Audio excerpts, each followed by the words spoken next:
Hi there, my name is Barnaby and I'm going through 1 year of this book, Rhythm Guitar 365 by Troy Nelson. And every 8 weeks I will stop and I will make a video. I'll also take a bit of time out and just, have a cup of tea, because honestly, life is so much better with a nice cup of tea. All right, and so I am now 40 weeks into the book, or I've just put week 40 in the can. And so what that means is that I'm going to be talking about weeks 33 to weeks 40. And it's gone quite well. Some of the exercises are obviously harder than others, and I've made a couple of stupid mistakes and had to go back and refilm them, but that's par for the course.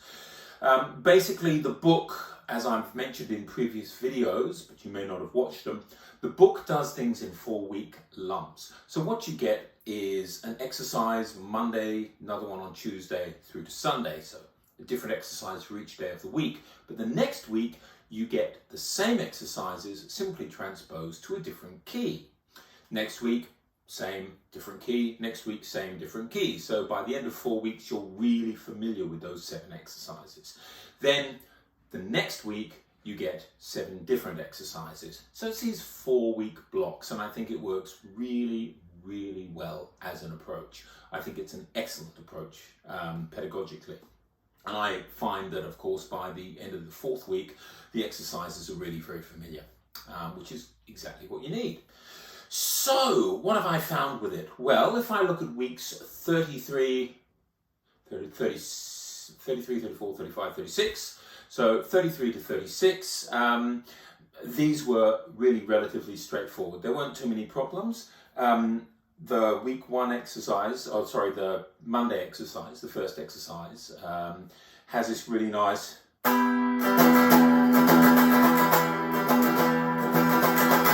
very good wrist loosening exercise. The only problem I found was on Monday of week 33, as in week 1 of the 4-week block, where what had happened was the book, instead of having this fingering, which is really quite straightforward and easy, right?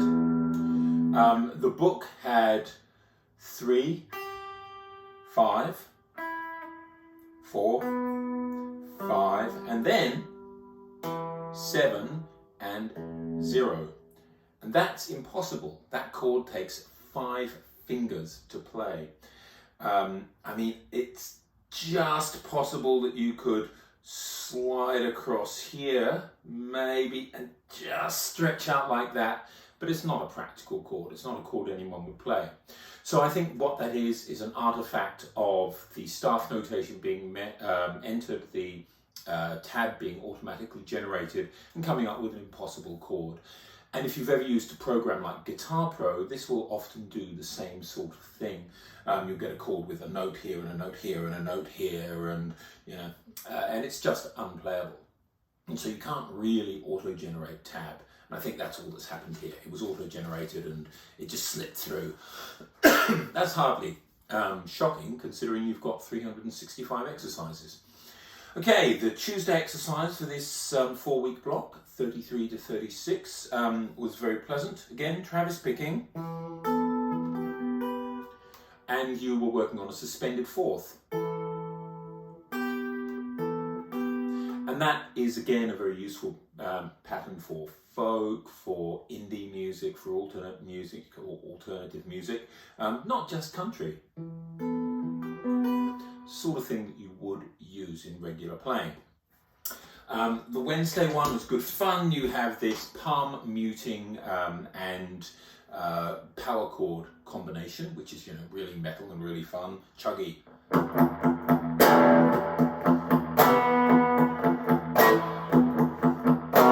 Right?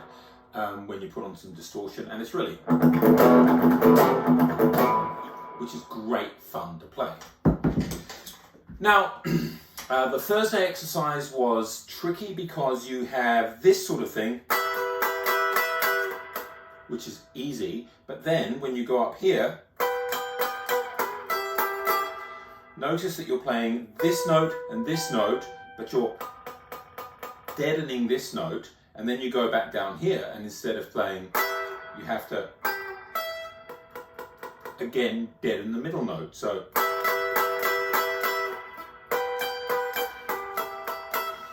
and that's quite hard at speed. It requires a lot of thought. It's much harder than just going, right? That's easy, but that gives you those notes that you don't want. So that was a good little kind of thinking about chord voicing and thinking about changing fingering exercise. I found it a little annoying to play, but that's part of the job. Okay, more tea. All right, so the Friday exercise, nice kind of scar exercise, so lots of upstroke syncopated rhythms, but kind of annoying to get the picking pattern right, and I never quite got it, to be honest. I tried, but I never quite got there. So what you've got is downstroke, upstroke, down, up, as semiquavers, down, then you have to retake, and then down, up, down, up. So you've got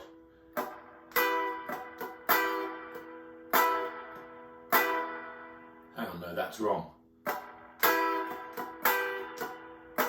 Ah! I keep doing the uptakes and the downtakes for the second half wrong.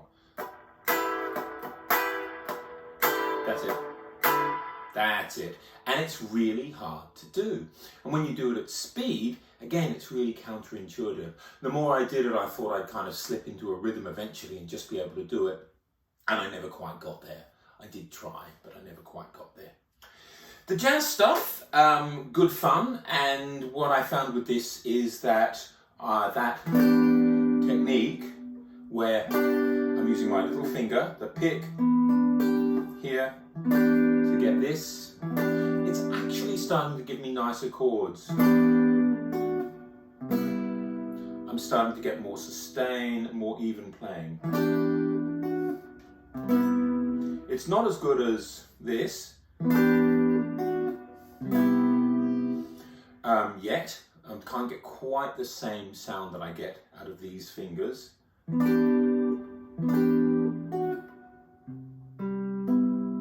But it is getting there, and I think if I keep at it, I am going to eventually sort of get there.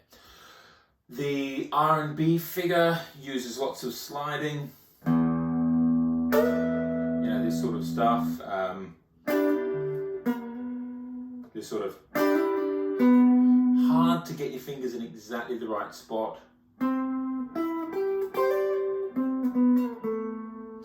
That's all right.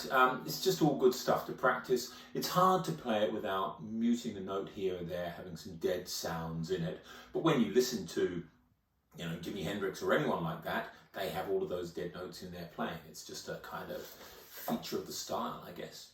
Okay, so if we go on to weeks 37, week 38, and week 39, week 40, we've got 7 more exercises, and they're all fairly straightforward. The first one is using this 6/8 rhythm.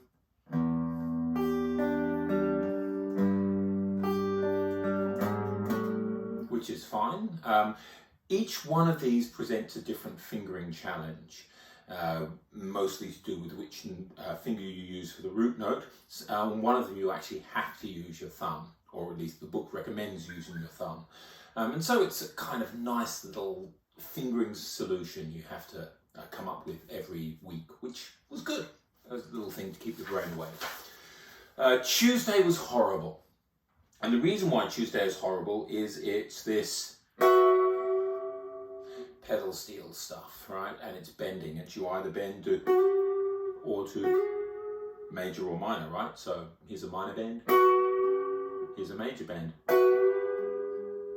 Again, this uses this pick and fingers technique, which is great, but bending itself is just painful. And the more you practice this, and I have to practice it at different tempi, well, the more it cuts into my fingers. Because this is not a feature of my playing, this kind of multi-chord bending, most of the bending I do is, you know, is on single notes in blues scales and things. So this kind of stuff is really, really hard for me. And because I just don't play it regularly, I don't get the calluses and that strength in my fingers. So yeah, this is probably good for me, but it's unpleasant.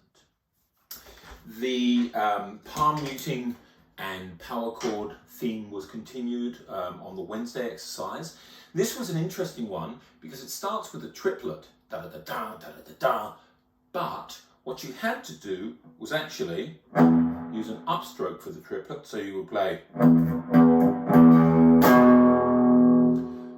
The reason is that when you hit that power chord, it's a downstroke, so up, down, da, da, da, ba. Right? And that took me a little while. The first week I couldn't quite get it. I wanted to play down, up, and just didn't work. But I eventually got there.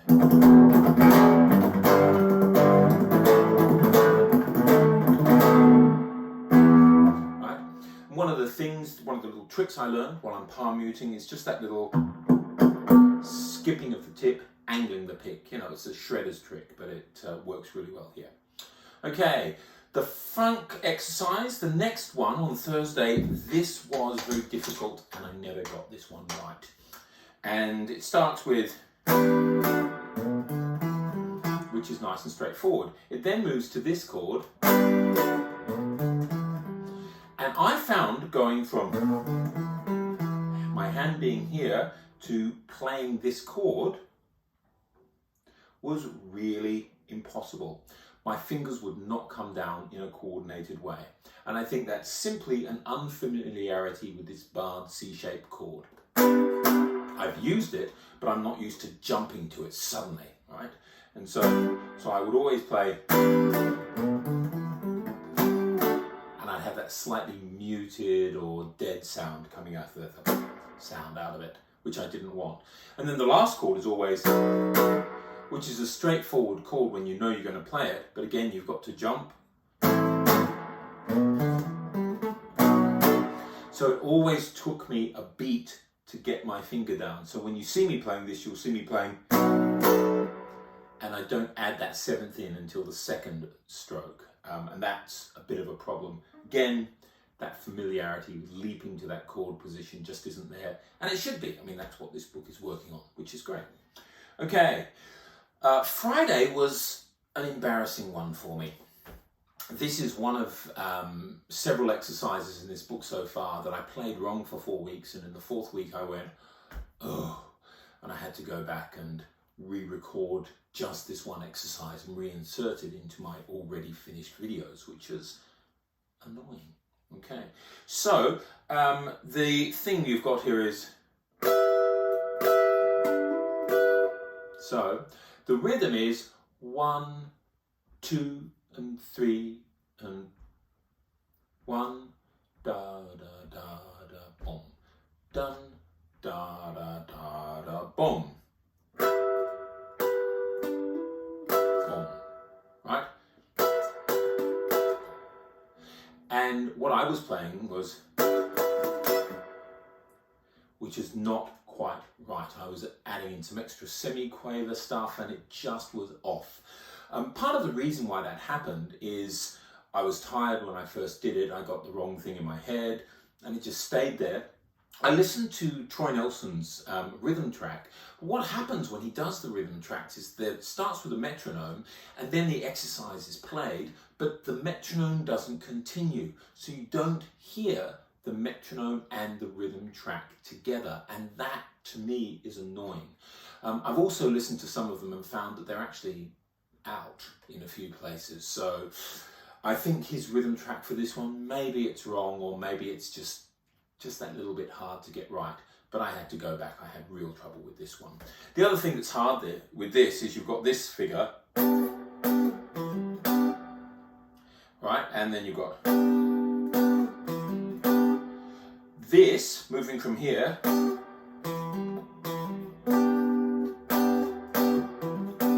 Again, requires that accuracy in the little finger, but that's good training. Okay. The Saturday exercise, standard jazz stuff, good fun. Again, 3 fingers and pick, right?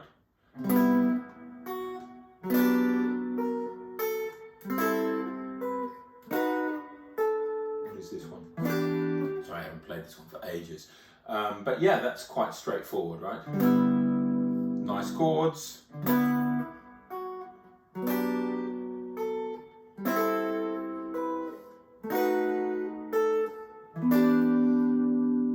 Just a nice straightforward moving jazz exercise, one thing per beat. Great to do.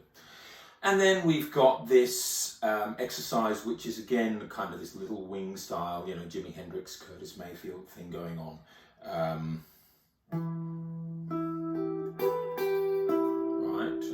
Then what is it?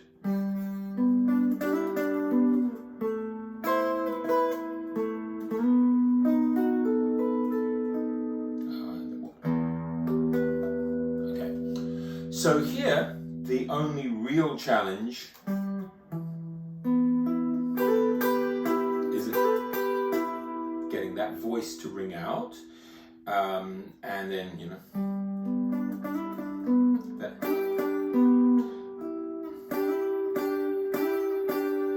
those two voices ringing together and moving that finger kind of evenly. This is all easy.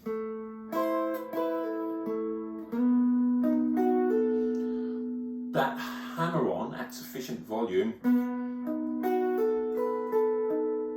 is tricky, and it doesn't always come out when I play it in the videos. And then, however that works. The last one, which is uses that in a different key, which is a bit strange. And what I found I had to do was actually kind of mute these strings, otherwise I get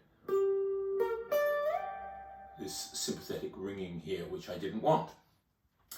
Anyway, so those are the exercises for weeks 33 to 40. They are straightforward. I'm only got 12 weeks to go. So there'll be one more talking head video at 48 weeks, and then it's just a cruise down into 52 weeks, and I will be done. This is a book I think I'm going to come back to again and again. In fact, I can see combining this with guitar aerobics as part of a daily practice routine is a good thing to do. That might be what I do next year when I'm away. I'm going to be in the UK. And, you know, if I spend, say, 15 minutes on a guitar aerobics exercise and 10 minutes on one of these exercises every single day for a year, you know, and I've done them all before, then it'll just really help my technique come into a better focus, plus whatever else I'm playing. So, yeah, I'm loving the book. It's very good. As I say, I think it's a better book for the majority of guitarists than guitar aerobics is. It's not as hard to play, the exercises are better thought out, they're better balanced. Pedagogically, it seems to make more sense to me. Overall, I think this is a more kind of mature book. I would like to see, for example, guitar aerobics undergo quite a bit of revision. And in my YouTube channel, there have been some discussions about that from other people who feel the same way. But this book, I think, works very well as it is. Okay, that's it. I'll chat again in week 48. But for now, hope everyone's well and have a good time.